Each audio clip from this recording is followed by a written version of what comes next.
Islamic জ্ঞান। বিসমিল্লাহির রহমানির রহিম।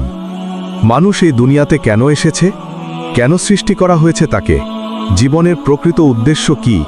আজকের এই দীর্ঘ ইসলামী ভিডিওতে আমরা জানব মানুষের সৃষ্টির রহস্য, ঈমানের শক্তি, আল্লাহর প্রতি প্রকৃত ভালোবাসা এবং আখিরাতের পরকালের বাস্তবতা।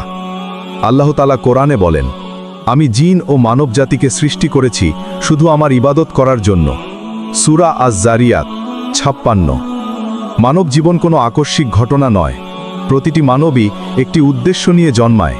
আল্লাহকে চিনা, তার নির্দেশ অনুযায়ী জীবনযাপন করা আর সুন্নাহকে আঁকড়ে ধরা।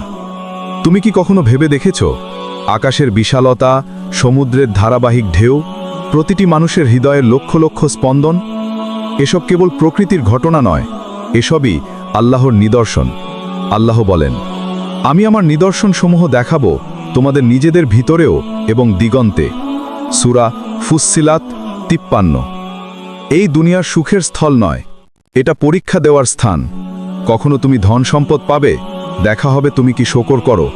কখনো বিপদ আসবে, দেখা হবে তুমি কি ধৈর্য ধরো। রাসূল সাল্লাল্লাহু আলাইহি ওয়াসাল্লাম বলেন, মুমিনের অবস্থা আশ্চর্য, সুখে সে শকর করে, দুঃখে সে ধৈর্য ধরে, দুই অবস্থায় তার জন্য কল্যাণ। সহিহ মুসলিম। ঈমান এমন এক আলো যা অন্ধকারতম মুহূর্তেও পথ দেখায়। ঈমান এমন এক শক্তি যা ভাঙা হৃদয়কেও শক্তিশালী করে তোলে।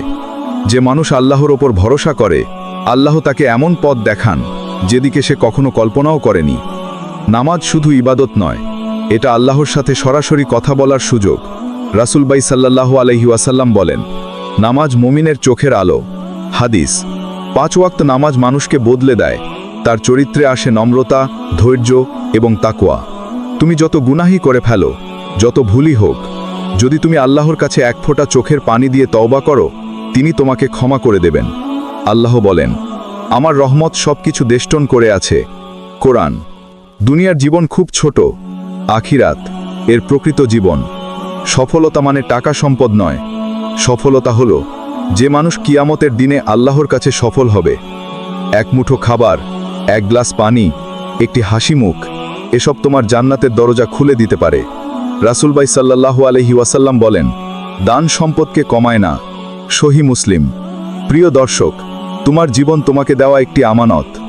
আজই সিদ্ধান্ত নাও, নিয়মিত নামাজ শুরু করবে, কোরআন পড়বে, গুনাহ থেকে দূরে থাকবে, দান সদকা করবে, আল্লাহকে বেশি বেশি স্মরণ করবে। কারণ জান্নাত আল্লাহ তার সেই বান্দাকে দেবেন যে তাকে ভালোবাসে, তার আদেশ মানে। এই ভিডিওটি যদি আপনার উপকারে আসে, লাইক ও শেয়ার করুন, আর আমাদের চ্যানেলটি সাবস্ক্রাইব করুন ইসলামী জ্ঞান ছড়ানোর জন্য। আসসালামু আলাইকুম ওয়া রাহমাতুল্লাহ।